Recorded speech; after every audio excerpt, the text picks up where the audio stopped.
क्या काम कर रहे हैं हम लोग, कहाँ हैं, ये हम अपनी तारीफ नहीं कर रहे हैं। ये जो फीडबैक मिला है मैं उस बात को कह रहा हूँ। आज 90-95 साल के बुजुर्ग अपने घर में एंड्रॉइड मोबाइल खरीदवाए हैं, जिनको बटन वाला मोबाइल चलाने नहीं आता है, बस केवल हम लोग का स्पेस ढूंढने के लिए। तो ये दौर क्यों आया, आखिर ये दौर क्यों आया? 29-30 साल के नौजवान संसद का चुनाव लड़ते हैं, लाख, 1.5 लाख, 3 लाख वोट लेके आते हैं, 1 रुपया बूथ खर्चा नहीं देते हैं। ये दौर क्यों आया? ये दौर इसीलिए आया क्योंकि जिन्होंने झारखंड में अब तक सत्ता को संभाला है, केवल अपने परिवार की प्रॉपर्टी को देखने का काम किया है। इसीलिए आज ये दौर आया। ये समय की मांग है। ये हम लोग अगर राजनीति करने आए होते, आराम से हमें अभी भी 7 सीटों को ऊपर है, विधानसभा में भी 7 सीटों को ऊपर है, दर्जनों बार फोन आ चुका है। आराम से हम लोग 7 को बढ़िया लड़का को ले लेंगे और कूद जाएंगे किसी के पाले में। आज हम लोग नियति की मांग को लेकर आए हैं, इस राज्य के हालात को बदलने आए हैं, इस राज्य की तस्वीर को बदलने आए हैं। और हम ये भी नहीं कहेंगे कि हम लोग कोई जादू की छड़ी लेकर आए हैं कि यूं घुमा देंगे और बदल जाएगा, लेकिन हाँ, प्रयास करने आए हैं और प्रयास अंतिम सांस तक करेंगे, ये वचन देने आए हैं। जरूर बदलाव होगा और आप कब बदलाव के लिए तैयार होते हैं मुझे नहीं मालूम। मैं आपको एक मामूली घटना सुनाता हूं चंद्रपुरा की, जैसे आपके पतरातू में विस्थापित है, चंद्रपुरा में भी ठीक। आपके यहाँ शायद पीटीपीएस है ना, हमारे वहाँ सीटीपीएस है। सीटीपीएस के बगल में थर्मल प्लांट लगता है। जैसा कि प्लांट लगने के बाद की कहानी होती है, रैयत मुआवजा की मांग करते हैं, रैयत नौकरी की मांग करते हैं, वहां भी वैसा ही हुआ। फिर पुलिस बीच में आती है, कंपनी के दबाव में केस होता है, जैसा हर जगह पूरे झारखंड में रैयतों के साथ होता है। वहां भी 21 लड़कों के साथ केस हुआ, लेकिन केस करने के बाद मैनेजर ने क्या बोला मालूम है? केस करने के बाद मैनेजर ने कहा कि वोटिंग के दिन का इंतजार कीजिए, 4 तारीख का इंतजार कीजिए, 4 तारीख में अभी 5 दिन का समय है। यदि जयराम महतो गिरिडीह लोकसभा जीत के चले आएंगे तो केस को वापस कर लीजिएगा। बहुत पागल लड़का है, पता नहीं क्या करेगा। आप बोले किस लड़कों से जाके पूछ लीजिए। 4 तारीख जैसे ही चुनाव हम हारते हैं, 5 तारीख को वो केस टेनो घाट ट्रांसफर किया जाता है। टेनो घाट उनका कोर्ट कचहरी पड़ता है। यानी ये सिस्टम उनको भी मालूम है, अगर ये नौजवान पॉलिटिक्स में आएंगे तो फिर एक पाई का हिसाब लिया जाएगा। उतना छोड़िए, आपके रामगढ़ में 2 फैक्ट्रियां हैं, रामगढ़ और मांडू में। उन्होंने अपने वर्कर को छुट्टी दे दिया था, जबकि उन्होंने कहा सर हम लोग तो वोट दे दिए हैं संजय जी को। बोला नहीं, आप गिरिडीह जाइए और अपने रिश्तेदारों को कहिएगा कि जयराम महतो को वोट नहीं करना है। अब आप किस रूप में हमें ले रहे हैं मुझे नहीं मालूम, लेकिन जिन्होंने झारखंड को लूट के रखा है वो सीरियस ले रहे हैं और चुनौती के रूप में ले रहे हैं। उन्होंने 2 दिन छुट्टी दिया था अपने वर्कर को कि जाइए और किसी रिलेशन के यहाँ रात रहिए और सुबह बस इतना बोलिएगा कि जयराम महतो को वोट ना करें। उनकी हालत खराब है, क्यों मालूम है? उनको भी मालूम है वो जीतेगा गिरिडीह में, लेकिन पंगा हजारीबाग में भी लेगा। इसलिए हम लोग एक बात विश्वास करके देखिए, आज जो घटित हो रहा है इस राज्य में, उस तस्वीर को जरूर बदलेंगे। ये बात तो हम आपको कह के जाते हैं। चूंकि आज ये कार्यकर्ता मिलन समारोह भी है, तो थोड़ा सा हम ये भी कहना चाहेंगे, चूंकि यहाँ जो लोग आए हैं वो गिने चुने लोग हैं, चाहे हमारी बहनें हैं, हमारी माएँ हैं, या फिर हमारे अभिभावक हैं, हमारे नौजवान साथी हैं। यहाँ कार्यकर्ता लोग आए हैं। देखिए, नेता का चुनाव जीतने में कभी रोल नहीं होता है। न संजय जी हर एक बूथ में गए हैं, न जयराम महतो हर एक बूथ में गए हैं। चुनाव जीतने का काम कार्यकर्ता करते हैं, केडर करते हैं। यानी यहाँ आप सभी कार्यकर्ता आए हैं। ये कोई जनसभा नहीं है, ये कार्यकर्ता सम्मेलन है। इसलिए मैं आपसे कहना चाहूंगा, मैंने बचपन में एक फॉर्मूला एक इंग्लैंड के कोच से पढ़ा था। उन्होंने कहा था कि किसी भी चीज को आपको जीतना है, क्योंकि चुनाव के संबंध में कहेंगे कि अगर जीतना है तो आपको 3D का फॉर्मूला के साथ चलना होगा। पहला D से होता है डिटर्मिनेशन। डिटर्मिनेशन को हम लोग हिंदी में बोलते हैं इरादा। इरादा यानी अपने मन में ठानना कि हाँ, हमने मन में ठान लिया है कि रामगढ़ विधानसभा से जेबी किशोर को जिताएंगे तो जिताएंगे, मांडू विधानसभा से फलाना को उसके लिए मेहनत करेंगे तो करेंगे। यह होता है डिटर्मिनेशन, यानी इरादा जो हम मन में ठानते हैं। दूसरा डी से होता है डेडिकेशन। डेडिकेशन का मतलब होता है समर्पण। समर्पण का मतलब होता है कि आज बारिश हो रही है लेकिन लोग इंतजार कर रहे हैं, आप फिर भी भीगते भीगते या फिर बारिश की चुनौती को स्वीकार करते करते कार्यक्रम में जाते हैं। इसको समर्पण कहते हैं, डेडिकेशन कहते हैं।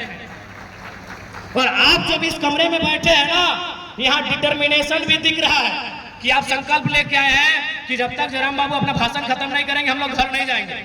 आप डेडिकेशन में भी बैठे हैं, आपकी ओर एक भी पंखा नहीं है, आप पंखे को घुमा रहे हैं लेकिन फिर भी बैठे हैं, इसे डेडिकेशन कहते हैं। लेकिन एक चीज की कमी है जिसे लास्ट में डिसिप्लिन कहते हैं। डिटर्मिनेशन साफ साफ दिख रहा है, आगे भी दिख रहा है, पीछे भी दिख रहा है, बाहर बैठे उनमें भी दिख रहा है, डेडिकेशन भी दिख रहा है, थोड़ा डिसिप्लिन नहीं दिख रहा है। हो सकता है हम में भी नहीं दिख रहा हो। हम ये नहीं कह रहे कि हम मोदी जी की तरह थोड़ी कह रहे कि हम कोई अवतार लेके आए हैं, इसी मिट्टी से आए हैं। हो सकता है डिसिप्लिन हम में भी नहीं फॉलो हो रहा है। तो इसलिए अगर चाहते हैं कि विधानसभा के चुनाव में फतह हो तो डिटर्मिनेशन, डेडिकेशन के साथ साथ हमें डिसिप्लिन मेंटेन करना होगा। यही चुनाव में हमारी खामी यही रही। चुनाव लोकसभा में हम लोग और बेहतर कर सकते थे, हो सके तो सीटों को जीत भी सकते थे, लेकिन थोड़ा सा डिसिप्लिन में कमी रहा, इस बात को स्वीकार करना होगा। इसलिए एक मूल मंत्र यह भी रहेगा हमारे तमाम कार्यकर्ता के लिए 3D, determination, dedication, the last discipline. और साथ ही साथ डी के साथ CCC भी होना चाहिए। C यानी कोऑर्डिनेशन, एक दूसरे को कोऑर्डिनेट करना होगा। कोऑपरेशन, एक दूसरे का सहयोग करना होगा। और सबसे महत्वपूर्ण कम्युनिकेशन। हमें कम्युनिकेशन नहीं है। कम्युनिकेशन यानी बातचीत। ये देखिए मंच में 15-20 साथी हैं, सभी रामगढ़ के हैं, लेकिन पूछेगा ना आखिरी बार कब एक दूसरे से बात हुई है। कम्युनिकेशन क्या पे हमारे बीच। आज हम उस दौर में जी रहे हैं कि इंस्टाग्राम में हम लोग रोज 25 लोगों से बात करते हैं, लेकिन खुद के भाई से और बहन से अगर सुबह मिलता है तो हम लोग उसका हाल समाचार भी पूछ नहीं पाते। उस दौर में हम जी रहे हैं। तो इसलिए अगर किसी संगठन को जिंदा रखना है तो कोऑर्डिनेशन, कोऑपरेशन और कम्युनिकेशन होना चाहिए। नो डाउट हम लोग कोऑपरेशन करते हैं, भले मन में नहीं है लेकिन पार्टी के नाते कोऑपरेट भी करते हैं। लेकिन जो कम्युनिकेशन है उस कम्युनिकेशन में अभाव है। हम एक दूसरे को बात करना पसंद नहीं करते हैं, एक दूसरे से मिलना जुलना पसंद नहीं करते हैं। तो इसलिए देखिए, आप मुखिया के चुनाव में नहीं आए हैं, आप मुखिया का चुनाव लड़ने के लिए नहीं आए हैं, आप विधानसभा का चुनाव लड़ने आए हैं। आप एक राज्य को बनाने का चुनाव लड़ने आए हैं। अगर आपके अंदर ये गुण नहीं होगा, ये क्वालिटी नहीं होगी, तो मुझे नहीं लगता है कि हम लोग विधानसभा अच्छा कर पाएंगे। देखिए, अगर ज्यादा क्या है, हार भी जाएंगे तो हम लोग आंदोलन करेंगे, लेकिन आंदोलन से मैक्सिमम समस्याओं का समाधान नहीं होगा। आज जो लाखों लोग हम लोगों पे उम्मीद लगा के बैठे हैं, आज जो अपने मजदूरी का कुछ अंश बचाकर हमारे लिए चंदा करते हैं, हमें चुनाव लड़ने के लिए सहयोग देते हैं, बड़ा दुख होगा अगर हम अपने स्वार्थ की पूर्ति के लिए अगर उनके विश्वासों का गला घोटने का काम करते हैं। तो हमें लगता है भले ये लोग बड़े भोले भाले हैं, ये आपको माफ कर दें, लेकिन आपका जमीर आपको माफ नहीं कर पाएगा। इसीलिए ये दौर नहीं है हमें आपस में प्रतिस्पर्धा करने का, ये दौर नहीं है हमें आपस में द्वेष फैलाने का, ये दौर है इस राज्य के नवनिर्माण का, इस राज्य के पुनर्गठन का, इस राज्य की आवाम के जो हक अधिकार जिनसे वो वंचित हो रहे हैं, उस हक अधिकार को स्थापित करने का यह दौर है। यही हम कहना चाहेंगे। और अंत में यही कहेंगे कि भैया अभी देख लीजिए, इंडिया की टीम जो T20 वर्ल्ड कप जीत के आई है, क्या खुशी है, क्या उल्लास है, क्या हर्ष है। चाहे मैन ऑफ द मैच जीतने वाले विराट कोहली हैं या फिर एक मैच में मौका ना मिलने वाला यशस्वी जायसवाल है, जश्न मना रहे कि नहीं मना रहे। तो हमारे कहने का मतलब है कि हारी हुई टीम का कैप्टन बनने से अच्छा है विजेता टीम का प्लेयर बन के रहिए। आपस में लड़ते लड़ते हार गए ना, आपस में लड़ते लड़ते हार गए ना, तो फिर भैया बड़ा अफसोस लगेगा। जाइए अभी यशस्वी जायसवाल से पूछिए, भैया कैसा फील कर रहे हो? गदगद फील कर रहे हैं। अरे मैच खेले चाहे नहीं खेले, वर्ल्ड चैंपियन है। पूछिए चहल से, क्या चहल भैया कैसे हैं, वर्ल्ड चैंपियन है।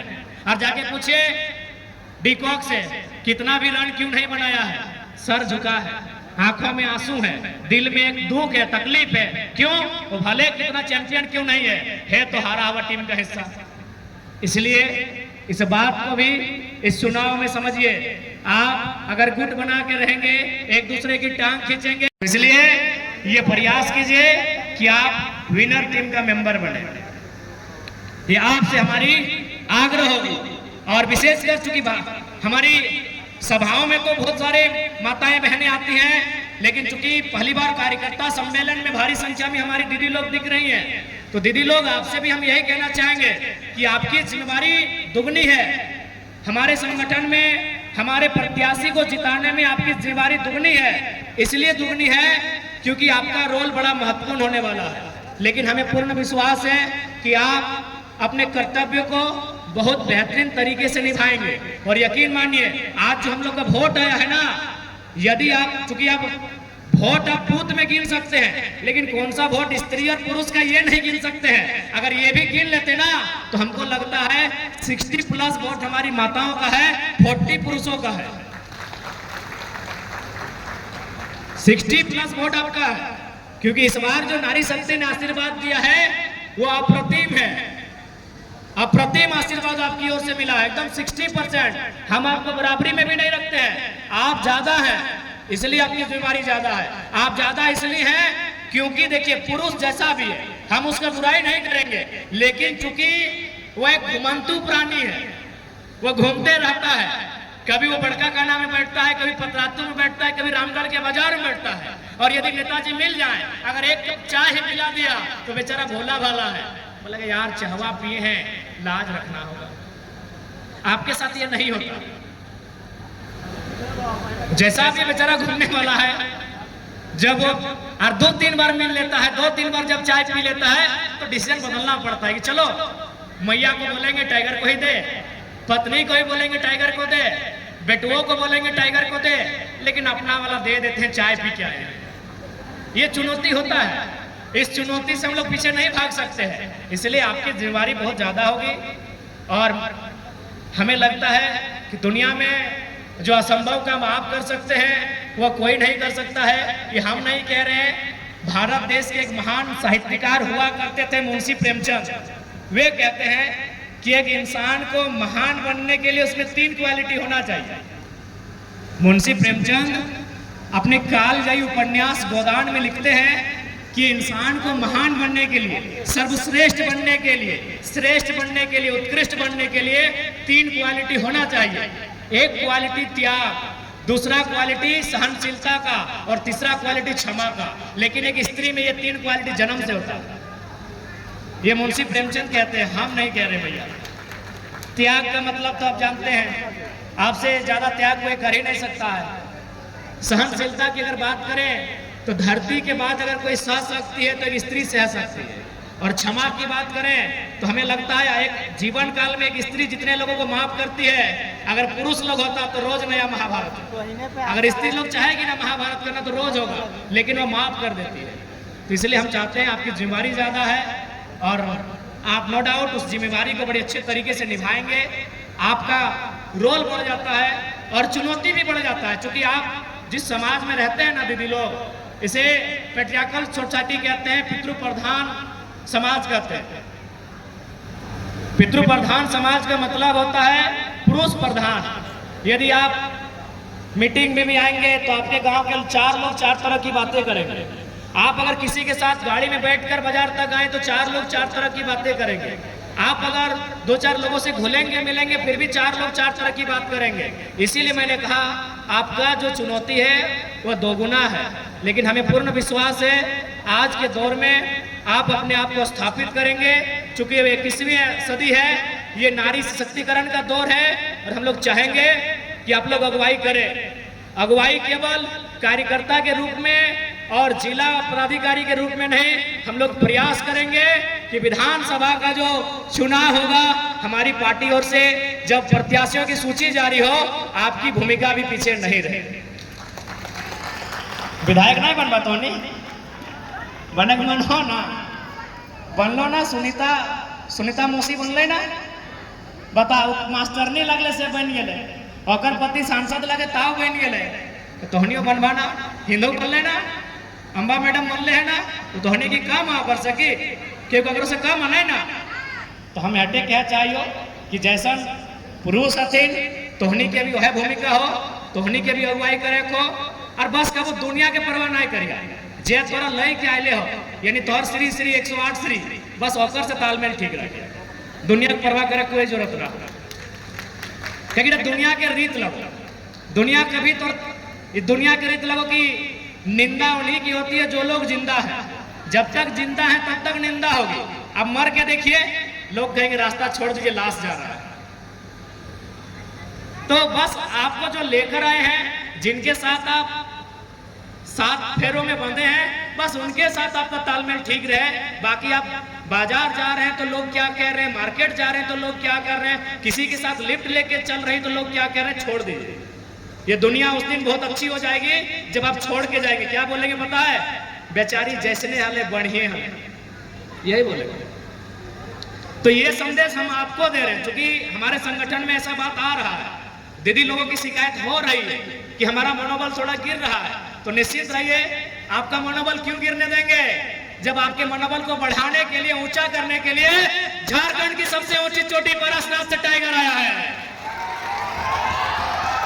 आप हमने मनोबल को गिरने क्यों देंगे, आपका मनोबल ऊंचा रहेगा, क्योंकि आवाज झारखंड की सबसे ऊंची चोटी पारसनाथ से आया है।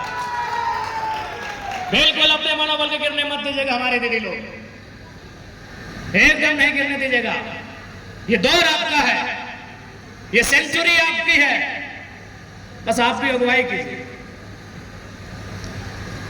और साथ ही साथ अपने तमाम साथियों से, तमाम कार्यकर्ता बंधुओं से भी यही कहना चाहेंगे कि आगामी विधानसभा का चुनाव, उसकी तैयारी आज से ही इसी क्षण से आप कर लीजिए, क्योंकि हमारे लिए समय नहीं है, उनके लिए समय होगा, क्योंकि उनके पास बड़ी बड़ी अटैचियां हैं, उनके पास बड़े बड़े लोग हैं, हमारे पास जो भी आप हैं, इसलिए हमारी तैयारी आज से होनी चाहिए, हमारी तैयारी आज से होनी चाहिए।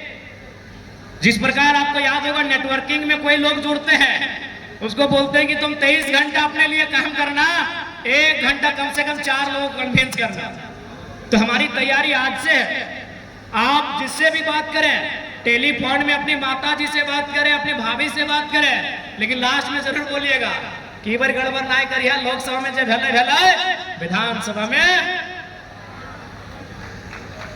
आज से, क्योंकि भले आज आपको लग रहा है कि नहीं ये जुलाई, अगस्त, सितंबर, अक्टूबर, आपको हाथ में लग रहा है 4 महीना, यकीन मानिए जैसे जैसे चुनाव नजदीक आएगा, हम अपना एक्सपीरियंस बता रहे हैं गिरिडीह लोकसभा का, आज भी हमको मलाल होता है कि काश जो 10 दिन हम अंडरग्राउंड हो गए थे, अगर बाहर होते तो हजारीबाग को भी और अच्छा करते और गिरिडीह तो हम जीत जाते। काहे कि हमने पाया कि जिन जिन क्षेत्रों में मेरा वोट नहीं था, अगर उन गांवों में हम जा रहे थे, बुजुर्गों का आशीर्वाद ले रहे थे, लोगों से मिल रहे थे, मेरा हर एक बूथ में वोट आया, जबकि वहां हम लोग सोचे नहीं थे, हम लोग सोचे थे कि नहीं ये बीजेपी का कोर वोटर है, ये फलाना पार्टी का कोर वोटर है, ये लोग तो टूटेंगे ही नहीं, लेकिन वो इंतजार कर रहे थे कि लड़का आएगा कब, और हमें लगा कि एक दिन में हम 10,000 वोट प्लस कर रहे थे, क्योंकि एक दिन में लगभग 20-25 गांव जा रहे थे, और एक एक गांव में, एक एक क्षेत्र में है लगभग 500-700 वोट हम प्लस करते थे। यदि 10 दिन हम फील्ड में रहते हैं तो 10 दहाई 100 यानी 1 लाख वोट फिर हम ऐड करते हैं, और 1 लाख से ही तो अंतर रहा है, यानी गिरिडीह लोकसभा जीत जाते। जिस दिन वोटिंग हो रहा था ना, हम 2 बजे रात तक सभा किए थे, भले आचार संहिता था, लेकिन रात को मिलने जुलने के लिए मना नहीं था, हम घर में जा जाके लोगों से 2 बजे रात तक मिले थे, और दिल यही कह रहा था कि काश और 1 सप्ताह दे दो, और 1 सप्ताह मिल जाएगा तो चुनाव आराम से जीत जाएंगे। तो इसलिए हमारे पास साधन संसाधन की कमी है, आप आज के दिन से ही लग जाइए, विधानसभा मैक्सिमम होना चाहिए। और देखिए जो भी हमारे प्रत्याशी होंगे उसको चुनने का काम भी आप करेंगे। हम तो बोल ही दिए हैं कि भाई जनता का फीडबैक सर्वोपरि होगा। देखिए हम लोग एक नई क्रांति लेकर आए हैं। हम लोग किसी को हाथ खड़ा करके नहीं बोलेंगे कि ये है अमरेंद्र बाहुबली, इसको राजा स्वीकार करिए। जनता तय करेगी। हम तो पहली बार एक जिस प्रकार, चूंकि हमेशा जो परीक्षा में भाग लेने वाले नौजवान शिकायत करते हैं कि चपरासी बनने के लिए परीक्षा देना पड़ता है, और जो लोग मेडिकल का स्पेलिंग नहीं जानते हैं स्वास्थ्य मंत्री बन जाते हैं। तो हमने एक प्रयास किया है, हम लोग एप्लीकेशन लेंगे, एक पैटर्न में ढालेंगे अपने प्रत्याशी को, बाकायदा इंटरव्यू में भी लेके जाएंगे, उनसे सवाल जवाब भी होगा। तो इसलिए हमारे जो भी नेता आएंगे आपके बीच से आएंगे, आपकी राय शुमारी से आएंगे, आपकी रजामंदी से आएंगे। उसके बाद हम लोग घोषणा करेंगे कि रामगढ़ का प्रत्याशी ये है, बड़का गांव का प्रत्याशी ये है, और मांडू का प्रत्याशी ये है। और ध्यान रहे उस समय फिर पीछे मत चले जाइएगा, नहीं तो फिर मान के चलिए हम जीत गए। आज बगोदर के विधानसभा के जो विधायक है विनोद सिंह जी अकेले हैं, उत्कृष्ट विधायक का अवार्ड भी मिलता है, लेकिन वो क्या करेंगे, कहां तक बदलेंगे? विधायक बनने नहीं आए हैं, बनने आते तो 2 विधायक बनने नहीं आए हैं, सरकार में बैठने के लिए आए हैं। इसीलिए हमारे जो प्रत्याशी भी होंगे उनको भी आपको वही प्यार देना होगा जो हमें देते हैं, वही समर्पण उनके लिए भी होना चाहिए जो समर्पण आपका हमारे लिए है, मेरे लिए है। नहीं तो विधायक बन के चले जाएंगे, 2-4 सीट हमको लगता है, और हमारा तो घर अभी पूरा झारखंड में डिमांड है। खाली बड़का गांव वाला लोग नहीं बोला है कि यहां से लड़िए, तो हम लोग तो संभव तो है नहीं हर जगह लड़ेंगे। तो इसलिए आज, और हमें पूरा आशा है कि हम लोग पहले प्रयास में बहुत अच्छा करने जा रहे हैं। 9 से 10 सीटों में हम लोग 50,000 के आसपास वोट लेके आए हैं। मायने हैं, 1 रुपया खर्चा नहीं, आपका बूथ मैनेजमेंट नहीं, आपके पास कोई प्लानिंग नहीं, उसके बाद भी हम लोग 10 सीटों पे 50,000 वोट लेके आए हैं। मायने हैं वो 10 सीट तो जीतेंगे जीतेंगे, उसके बाद भी बहुत सारी सीटें हैं जहां हम लोग प्रत्याशी नहीं दिए थे, जहां लोगों ने ये कहा कि लोकसभा में दिल्ली देख रहे हैं, विधानसभा में हमारी ओर देखेंगे, इस बात की गारंटी है। क्योंकि आज हमारे इस राज्य के लिए ये भी हमारे लिए गर्व की बात है, हमारे 8 प्रत्याशी में शायद 6 तीसरे नंबर पर रहे कि नहीं, यानी इस राज्य का तीसरा विकल्प हम बनने जा रहे हैं। एनडीए इंडिया के बाद हम तीसरा विकल्प इस राज्य का बनने जा रहे हैं। एनडीए को आपने देखा, एनडीए दिल्ली में रहकर बात करती है, इंडिया को आपने देखा, इंडिया हेमंत बाबू के परिवार की बात करती है। चंपे चचा को रहने देते 3 महीना कम से कम, तभी तो जानते हैं कि आप झारखंड की बात करते हैं। एनडीए को भी आपने मौका दिया, इंडिया को भी आपने मौका दिया, आप नौजवानों को मौका दीजिए जो झारखंड को चारागाह बनाने वाले, झारखंड को लूटखंड बनाने वाले, उनसे आंख मिला सके और इस राज्य के लिए नियम बना सके, पॉलिसी बना सके, ऐसे युवाओं को मौका दीजिए। पॉलिसी बनाना कोई कठिन काम नहीं है, ये बनाना नहीं चाहते हैं, ये बनाना नहीं चाहते हैं, क्योंकि इनको भी मालूम है इनको चंदा मिलता है, इनको चंदा मिलता है, ये सबको मालूम है। ये अगर पॉलिसी बना देंगे तो जिनसे चंदा लेते हैं उनका हाथ कट जाएगा, इसलिए पॉलिसी बनाना नहीं चाहते। इसलिए आज तमाम राज्यवासियों से, आज के सभागार से उपस्थित जनसैलाब के बीच से पूरे राज्यवासी को मैं संदेश देना चाहूंगा कि इस बार विधानसभा का चुनाव पॉलिसी मेकर बनाने, पॉलिसी बनाने के लिए हो, इस राज्य के लिए जो पॉलिसी बनाएंगे उनके लिए हो।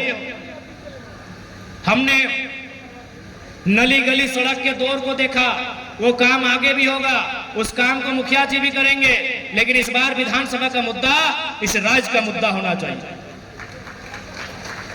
इस बार विधानसभा का मुद्दा एक स्पष्ट सदृढ़ मजबूत स्थानीय नीति बनाने का होना चाहिए। 24 सालों से हम एक स्थानीय नीति को नहीं बना पाए हैं। इस बार विधानसभा चुनाव का मुद्दा एक बढ़िया नियोजन नीति होना चाहिए। इस बार चुनाव का मुद्दा एक विस्थापन नीति और पुनर्वास आयोग का गठन होना चाहिए, ताकि जमीन देने वाले किसान, जमीन देने वाले रैयत विस्थापन की मार झेलने के बाद अपने आप को अपाहिज महसूस ना करे, अपने आप को बेघर महसूस ना करे। तो आज इस बार का चुनाव नीति बनाने के लिए हो, और किसके लिए नीति? झारखंड के लिए, अपने परिवार के लिए नहीं। परिवार की नीति बन चुकी है। वो नीति आजसू भी मान रही है, वो नीति जेएमएम भी मान रही है और बीजेपी कांग्रेस भी मान रही है। आपको भले जानकारी नहीं है, झारखंड के गरीब छात्रों के लिए नियोजन नीति नहीं बनी है, बाकी उनके लिए नियोजन नीति बन गई है। अगर आप कांग्रेस की बात करेंगे तो देखिए बगल में नियोजन नीति, सुबोध कांत की बेटी कौन है भाई? आ गई ना, 4.5 लाख वोट ले आई ना, नेता बन गई ना। ये है नियोजन नीति नेताओं की। आइए आजसू की बात कीजिए, संसद जी सांसद, पत्नी जी बन गई विधायक, बन गई ना नियोजन नीति। हेमंत जी की बात कीजिए, मुख्यमंत्री, भाभी विधायक गांडे से, बन गई ना नियोजन नीति। कहां नहीं है नियोजन नीति? हजारीबाग, यशवंत सिन्हा, जयंत सिन्हा, बन गई ना नियोजन नीति। इस राज्य में, इस देश में नियोजन नीति है, लेकिन नेताओं के बेटों के लिए है, पूंजीपति के बेटों के लिए है, उनकी बेटियों के लिए है। हमें ऐसी नियोजन नीति बनानी होगी जिस राज्य के युवाओं के लिए बने। इस राज्य के युवाओं के लिए नियोजन नीति बने, हमें ऐसी सरकार बनानी होगी। बाकी आप इनसे बिल्कुल अपेक्षा नहीं कर सकते हैं, इनसे नहीं होगा। इसलिए नहीं होगा, जिस दिन वो अपने परिवार से ऊपर देखेंगे तभी हो पाएगा। तो उनको बोलिए, सबसे पहले उनको बोलिए, आप अपने परिवार के जितने सदस्य हैं उनको इस्तीफा मंजूर कराएं। अगर वो अपने परिवार से बाहर नहीं सोच पाएंगे, वो कैसे इस राज्य के बारे में सोचेंगे? बिल्कुल, आप झारखंड की 2 क्षेत्रीय दल है, आप उन्हीं को बोलिए। सबसे पहले जेएमएम से बोलिए कि इस बार सारा वोट आपको ही देंगे, लेकिन शर्त है बसंत सोरेन और कल्पना सोरेन को इस्तीफा दिलाइए। आप सुदेश जी से बोलिए इस बार सारा वोट आपको देंगे आजसू को, लेकिन शर्त है आप चौधरी जी से और मौसी जी से इस्तीफा दिलाइए। अरे भाई, दोनों 2 क्षेत्रीय दल है और दोनों से सवाल कीजिए, क्या एक परिवार तक सीमित रखेंगे आप? सत्ता को एक परिवार तक सीमित रखेंगे, संसाधनों को एक परिवार तक सीमित रखेंगे, या संपत्ति को एक परिवार तक सीमित रखेंगे? इससे बाहर आना होगा। जब तक आप इससे बाहर नहीं आएंगे, समस्याओं का समाधान नहीं होगा। आज हमारी इकोनॉमी सेंटर में जमा हो चुकी है, उस इकोनॉमी को सेंटर टू लेफ्ट करना होगा। लेफ्ट का मतलब आम व्यक्ति तक लेके जाना होगा। आम व्यक्ति मतलब कंपनी में 5 लाख संसद और विधायक का चंदा नहीं, उस 5 लाख में 50 नौजवानों को 10,000, 15,000, 20,000 का रोजगार मिले, इसे कहते हैं सेंटर टू लेफ्ट। धनबाद में एक कंपनी आई थी हमारे पास, हमने आंदोलन कहना का बात किया था, हमें बोली कि आपको मंथली 1.25 लाख रुपया, 1.5 लाख रुपया देंगे। हमने कहा नहीं चाहिए, 20 को लड़का को रखिए, उन्होंने रख लिया। हम कुछ नहीं है, ये हम अपनी आप नीति सुना रहे हैं। अगर ऐसा हम पूरे तमाम कंपनियों में करने लगे ना, तो हमको लगता है करोड़ों रुपया मेरा महीना है, और इनका आता है, इसीलिए नीति की बात नहीं कर पाते हैं। ये मजबूर है, उनके चंदे से, उनके करोड़ों रुपए से इनके ऐशो आराम का जीवन चलता है। ये हम अपना एक्सपीरियंस बता रहे हैं। हमें धनबाद में, बोकारो में, जहां जहां आंदोलन का विषय बनता है, हर जगह ऊपर आता है, हर जगह ये ऊपर आता है कि आप लोग मैनेज हो जाइए, मैनेज हो जाइए। हम लोग कहीं 10 को, कहीं 40 को, देखिएगा, पढ़िएगा अखबार में भी आप कि हम लोग वहां 40 को, कहीं 20 को। तो भैया, जब तक ये नेता इस संपत्ति को सेंटर टू लेफ्ट ले जाने के पक्ष में नहीं रहेंगे, आप और हम नारा लगा लगा के, जिंदाबाद कर कर के, सर पटक पटक के मर जाइएगा, नहीं बदलेगा। ये राज तभी बदलेगा जब एक आम व्यक्ति का जेब में बदलाव होगा। हवा पानी बदलने से राज नहीं बदलेगा। ये राज नदियों के लिए अलग नहीं हुआ है, ये राज पहाड़ों के लिए अलग नहीं हुआ है, ये राज इंसानों के लिए अलग हुआ है। और इंसान का मतलब उसकी आर्थिक स्थिति से है, इंसान का मतलब उसकी आर्थिक स्थिति से है। तो इस राज्य के जो नेतृत्व करता है, जो MP MLA चुनकर जाते हैं, उनको इन आर्थिक विषयों पर चर्चा करना होगा। यदि वो आर्थिक विषयों पे चर्चा नहीं करेंगे, उनको नेतृत्व करने का अवसर मत दीजिए। अगर वो नेतृत्व करते करते आपके और उनके बीच अगर दूरी बना लिए, अंग्रेजों से भी बुरी व्यवस्था हमारे राज्य की होगी। चलिए अभी तो कम से कम बोल दे रहे हैं, अब अगर ऐसा होगा ना, चलिए आज से 30 साल पहले आप याद कीजिए, कोई भी नेता, कोई भी विधायक अगर आप बोलते तो अपने लठेतों से पिटवाता था कि नहीं? फिर वो दौर आएगा, आप उनकी गलत नीतियों की आलोचना नहीं कर पाएंगे। क्यों? क्योंकि आप इकोनॉमी को और जो पावर है, जो पॉलिटिक्स का जो पावर है, उसे आप 2-4 परिवारों में सीमित कर रहे हैं। चाहे कोई पार्टी के लोग रहे, आप कुछ परिवारों तक सीमित कर रहे हैं। इसीलिए अगर देश की बात करें या राज्य की बात करें, आपको इकोनॉमी को और पॉलिटिक्स के पावर को, उसे आपको विकेंद्रीकरण करना ही होगा। अगर आप ये नहीं कर पाते हैं तो फिर आप बदलाव की गुंजाइश नहीं कर सकते।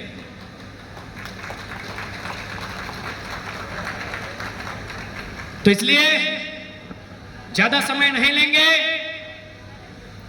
क्योंकि काफी गर्मी, काफी उमस है, और उम्मीद करते हैं आपके अंदर जो आज ये आग इस सभागार में दिख रही है, ये विधानसभा के चुनाव में भी दिखेगी। तैयार है ना? विधानसभा के चुनाव में बदलाव के लिए तैयार है ना? और आप निश्चिंत रहिए, हम लोग आपके विश्वास पर खरा उतरने के लिए अपना सर्वस्व न्यौछावर करेंगे। आपने जो विश्वास जताया है, आपके विश्वास का किसी भी सूरत हाल में न समझौता उससे किया जाएगा, न उससे हम लोग पीछे हटने का काम करेंगे। आपका विश्वास, आपका भरोसा सर आंखों पर होगा, वही हमारा सबसे पहला ताज होगा। आपका विश्वास ही हमारा ताज होगा।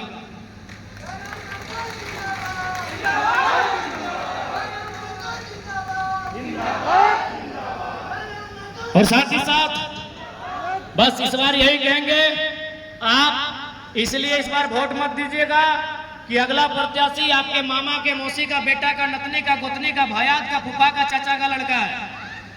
इसलिए वोट दीजिएगा जो आपके बच्चों की भविष्य की बात करता हो, क्योंकि उस समय मौसा जी भी नहीं काम आएंगे, पॉलिसी काम आएगी। अगर बेहतर पॉलिसी नहीं रहेगी तो मौसा जी भी और चचा जी भी काम नहीं आएंगे। इसलिए इस बार वोट कीजिएगा जो आपके बच्चों के, आपके घर में पढ़ने वाले बच्चों के भविष्य की लड़ाई लड़ रहा है। आज क्या परिस्थिति है, आज पीजीटी एग्जाम की बात कीजिए, या सीजीएल एग्जाम की बात कीजिए, या जेपीएससी की बात कीजिए, या होमगार्ड की भी बात कीजिए, हर जगह करप्शन है, हर जगह धांधली है। क्यों? हमारे पास दमदार लीडर नहीं है। हमारे पास निर्मल और शक्ति की तरह लड़ने भिड़ने वाले लीडर चाहिए। अलोका प्राइवेट लिमिटेड कंपनी के मालिक का नाती का बर्थडे में केक खिलाने वाले लीडर लेके आएंगे तो कहां से बदलाव होगा? कमियों के खिलाफ होना होगा। आपको तमाम जो बीसीसीएल, सीसीएल है, टाटा है, वेदांता है, एचईसी है, हिंडाल्को है, आपका पीटीपीएस, एनटीपीसी है, उनके खिलाफ होना होगा। रिस्की सीएम चाहिए, ऐसा किरदार चाहिए जो किरदार जमशेदपुर के पूर्व अमर शहीद सांसद सुनील महतो का था। 4 गोलियां लगी थी, वो शख्स जमीन पे धराशायी था, लेकिन फिर उठ के खड़ा हुआ कि अभी तो हम जिंदा है। फिर 8 गोलियां दागी गई, 12 गोली दागकर उसका जीवन का अंत किया गया। ऐसा किरदार होना चाहिए, बिना रिस्क के नहीं होगा। जिनको लगता है आप सीधी रास्ते से, सीधी अंगुली से झारखंड में घी निकाल लेंगे, नहीं निकलेगा, नहीं निकलेगा भैया, नहीं निकलेगा। जो कॉर्पोरेट जगत है, जो गलत नीतियों के साथ जिस प्रकार से इस राज्य को, उतना छोड़िए, आपके बगल में भारतमाला योजना की सड़क है, आप पता कर लीजिए, वो सड़क 4 स्टेट से होकर गुजर रही है। यूपी में 22 किलोमीटर, बिहार में लगभग 160 किलोमीटर, झारखंड में भी 160 किलोमीटर और बंगाल में 250 किलोमीटर। जीएम लैंड सिर्फ झारखंड में मिला, जीएम लैंड मैक्सिमम झारखंड में मिला है, क्योंकि जीएम लैंड आपके बाप का है, सरकार का नहीं है। और वर्तमान सरकार ने भी यही कहा था, मैनिफेस्टो पढ़िए कि जीएम लैंड की रसीद कटाई जाएगी, मालगुजारी रसीद कटाई जाएगी जीएम लैंड की। वो लैंड आपकी है, लेकिन केवल झारखंड स्टेट में वो जीएम लैंड कॉर्पोरेट को बेचने के लिए लैंड बैंक बना दिया गया है। आप पता कर लीजिए बिहार में कितने किसानों की जमीन जीएम लैंड बन गई, कितने किसानों का वो जीएम लैंड बैंक बना है। ये बहुत बड़ी और गंभीर समस्या है। रोजगार से भी बड़ी समस्या आज जीएम लैंड और किसान की समस्या है। मैं इसलिए कहता हूं कि भले वो रोजगार में फेल हो रहा है, लेकिन उसके पास उसके बाप दादा की संपत्ति है। उसमें अगर वो चाहेगा तो खेती बाड़ी करके अपना जीवन यापन कर सकता है। लेकिन फिलहाल जो गवर्नमेंट की पॉलिसियां आ रही है, जिस प्रकार शहरीकरण बढ़ रहा है, जिस प्रकार उद्योग और धंधे बढ़ रहे हैं, आपके खेत कम हो रहे हैं, आपके खलिहान कम हो रहे हैं, आपकी जमीन कम हो रही है, तो क्या आप बंजारा बनेंगे? नो डाउट रोजगार समस्या है। रोजगार से बहुत बड़ी समस्या किसानों का खेत की समस्या है। अगर कोई नौजवान रोजगार नहीं कर पाया तो कम से कम उसका आसरा उसका पिताजी का खेत है, वहां जाके वह खेती करके अपनी भावी पीढ़ी का भरण पोषण कर सकता है। लेकिन यहाँ रोजगार भी काट रहे हैं और आपके खेत को भी छीना जा रहा है। इसका मतलब है अंग्रेजों ने जो गुलामी नहीं किया था उससे बुरी और बदतर गुलामी हुई। और ये हम आपको सुनने के लिए अच्छा लगे इसलिए नहीं कह रहे हैं, आप पढ़े लिखे लोग हैं। अभी तो वकील लोग शामिल हुए हैं, बगल में मीडिया वाले बैठे हैं। हमको लगता है आप भी बहुत सारे लोग वकील, इंजीनियर, डॉक्टर बैठे हैं। आप पता कर लीजिए, आप पता कर लीजिए। इसीलिए हमने बार बार कहा हम लोग फिलोसफी के स्टूडेंट हैं। आज यहाँ बैठ के 25 साल बाद क्या होगा झारखंड में उसको सोच सकते हैं। उसी को फिलोसफी कहा जाता है, दर्शन शास्त्र। 25 साल बाद इस राज्य के साथ क्या होगा ना, हम आज यहाँ बैठ के सोच सकते हैं। ये प्लानिंग, नौकरी भी हाथ से जाएगी और उद्योग धंधे बसाने के लिए आपकी जमीन भी आपके हाथ से जाएगी। उतना छोड़िए, अभी गोला और पेट्रोल में 2 किसानों से हम मिले। उन्होंने कहा कि जमीन को खरीदने में जो पूंजी लगी थी उससे आधा का आधा पूंजी सरकार दे के हमारा जमीन ले ली। कहाँ सर पिटेगा वो आदमी, कहाँ छाती पिटेगा बताइए। इसलिए इस बार सरकार बनाइए जो पॉलिसी बनाए, सरकार बनाइए जो जनता की बात करे, जो अपने परिवार की बात करे। उन्हें इस बार अवसर देने का कोई काम मत कीजिए, नहीं तो हमारा राज और पीछे चला जाएगा। और एक बात अंत में इतना ही कहेंगे, सरकार बने क्या हो अलग बात है, लेकिन हम लोग हमेशा जनता के बीच में रहेंगे। अगर सदन में मौका मिला तो सदन में हमारी गर्जना होगी, और नहीं तो आंदोलन में, धरनों में हमारा भूमिका रहेगी। हम लोग आपसे पीछे नहीं हटने वाले हैं, ना आपसे कटने वाले हैं। तो ठीक है, आज के इस कार्यक्रम को, अपने वक्तव्य को यहीं तक रहने देते हैं, क्योंकि हम लोग भी सुबह से खाना वाना खाए नहीं है। 4:25 में आपका चित्रपुर एंट्री किए हैं, वहीं रात रहे हैं। 4:25 सुबह। तो हम लोग का जीवन क्या है, कैसा है, फिर भी ये ताकत, तो आप समझ सकते हैं भैया, कोई ना कोई ताकत है हमारे साथ। 4:25 सुबह हम लोग आए हैं। 2 बजे कोल्हान से निकले हैं। कोल्हान से हम लोग 2 बजे निकले हैं, रामगढ़ 4 बजे सुबह पहुंचे हैं। कब सोए, कब नहाए, क्या किए, कोई आइडिया नहीं। फिर भी इस ताकत के साथ आपके बीच संबोधन कर रहे हैं। इसका मतलब कोई ताकत है जो सपोर्ट कर रही है। उस ताकत को स्वीकार कीजिए इस बार विधानसभा के चुनाव में। तो चलिए, आप सभी का आज के इस कार्यकर्ता मिलन समारोह रामगढ़ जिला, इस कार्यक्रम में आवे खातिर, जुटे खातिर, आटे खातिर सभी के धन्यवाद करे हन, जोहार करे हन, गोड़ लगे हन, नमस्कार जोहार आदाब करे हन। और साथ ही साथ आशा कर रहे हैं कि इस बार तोहने के आशीर्वाद पुरजोर मिलता है ना? नहीं कर हम, अरे हम ही तो बेवकूफ वाला यहाँ काम कर रहा है। जे इतना गर्मिया में तताए रहा है, धिपाए रहा है, भोटवा देवे करते हैं। आप तोहने क्या से टास्क लेके जाना, एक झंड के कम से कम 10 गो 15 गो। हाँ, तोहनी तो ले गर्मिया में पोड़ रहा, सिझाए गए, सीझ रहा, सीझल बात तो पसीना चुए लगा। तो तोहनी के तो कोई मतलब है ना हमरा इस सवाल करना। लेकिन जे ना आए लो, कम से कम तोहनी एक झने 10 को मुड़ी पीछे संख्या गिन लिया। कहा कि हम शुरू में कहा लिए कि इंसान की गिनती 1 2 3 4 ऐसे नहीं होती है। 1 2 3 4 ऐसा गिनती पेड़ का होता है, ऐसा गिनती पशु और पक्षी का होता है, ऐसा गिनती किसी मेटेरियल का होता है। इंसान की गिनती होती है इकाई, दहाई, सैकड़ा, हजार, 10,000, लाख, 10 लाख, गिन लीजिए। क्योंकि भले आप यहाँ अकेले आए हैं, लेकिन आपकी गोतनी भी आपके साथ है कि भौजी तो जन टेबल में हट्टे सुनबो। आपकी ननंदियों आपके सपोर्ट करती है कि ठीक है, सॉरी ननंद भौजी और गोतनी बहन है ना। तो इंसान की गिनती कभी एक दो नहीं गिनी है। कोई मीटिंग में कह रहे 10 को आदमी आए, एकाएं दहाएं सैकड़ा, क्या उसके विचारों के साथ बहुत सारे लोग हैं। साधन संसाधन नहीं होने के कारण, सुविधा नहीं होने के कारण वो कार्यक्रम तक नहीं आ पाए। तो इसलिए इंसान की गिनती इंसान की गिनती कैसा होता है? इकाई, दहाई, सैकड़ा, हजार, 10,000, लाख, 10 लाख, ऐसा।